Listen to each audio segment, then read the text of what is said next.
Girls to Queen Worm Farm. Today I am going to show you the process that I do in order to hatch out new red wigglers, keep the population going.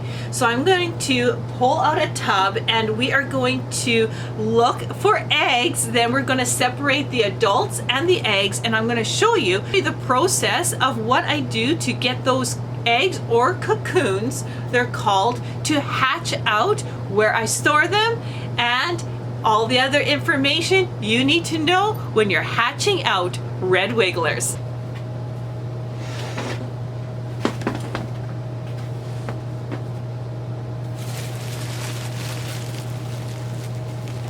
Take a look. Oh yeah, beautiful. Okay, I'm going to start at the corner and I'm just going to move some of the bedding, and let's look for some eggs.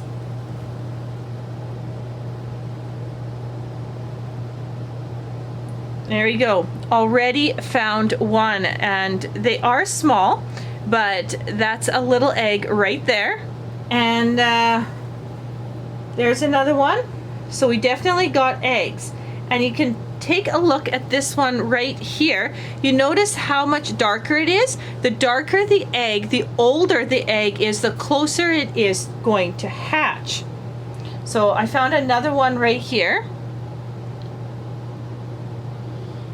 I'm just going to show you. It's kind of clear some of the sawdust out here.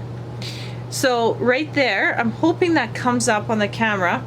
This one, you see how much lighter it is compared to this one? So this one's laid earlier. So as it darkens, it is closer to hatching.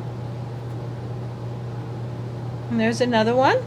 And there's some more here. So there are lots of eggs throughout this bedding.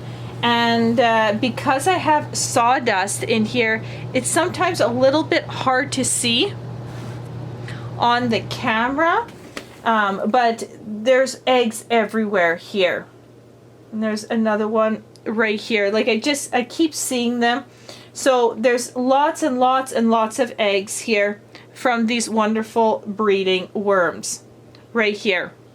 So what we need to do is we need to get the adult worms out of here. Now I don't sift. Could you imagine trying to sift this sawdust and the substrate out? You would have a hard time. So I am just going to spend 30 minutes and I am just going to separate these adult worms, basically putting all the bedding to the side, and then grabbing handfuls, taking the worms out, putting them into a transfer container, and then making sure that there is no worms in this bedding, and then we will proceed. So that's what you need to do, is get all of these adults out of this bedding in a systematic fashion. Now that I've taken all the adults out, I want to just go through this really quick, take a look, make sure I didn't miss any, just like this,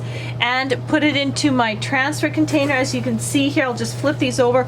All of the worms are in here, and just run your fingers through and just take a look. Found one. It looks pretty good. Oh, there's another one. And another one. You will always seem to miss. You think you got it all, and bam! There's another one. Lots of eggs though in here, so looking really good. So that's pretty good. So now what I want to do is I want to get some containers. Now I like using just these ice cream containers. They're 11.4 liters. I get them used from an ice cream shop near me, and what I like about them is that they stack, so I can stack them up really easily onto each other. And so what I'm gonna do is just transfer this into the tub. I also put holes in the top here, not on the top of the lid, because I'm going to be stacking containers on top of each other. So I want some airflow at the top. So just got some holes there, and I'm basically going to fill this up to here, not pack. The key is when you put the bedding in, you're not pressing it down. No, no, no. You want it to be loosely in here up to about here. So you don't want to go above your holes, because that would block the air. You want to just be somewhere about there. So I'm going to fill up the containers, then we'll go to phase 3. Now that this is empty, I'm just going to set this aside, and I have one tub here and one tub here. They are now full.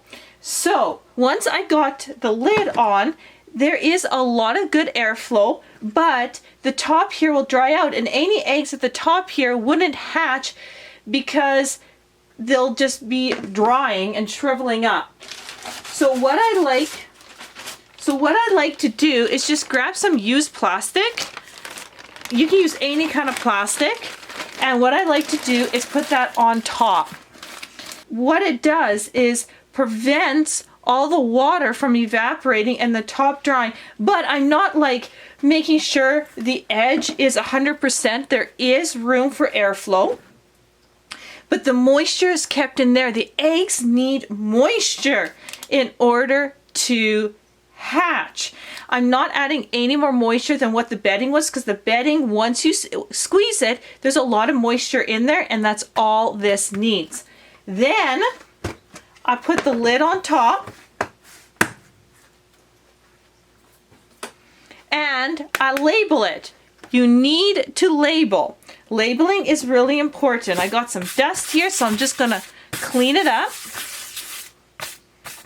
And I am going to grab my painter's tape. And these are things that I always keep here for my worms, so they get kind of dirty with dirt, but that's okay. And it is March 3rd. So I'm going to go March 3rd, 2025. Something like that.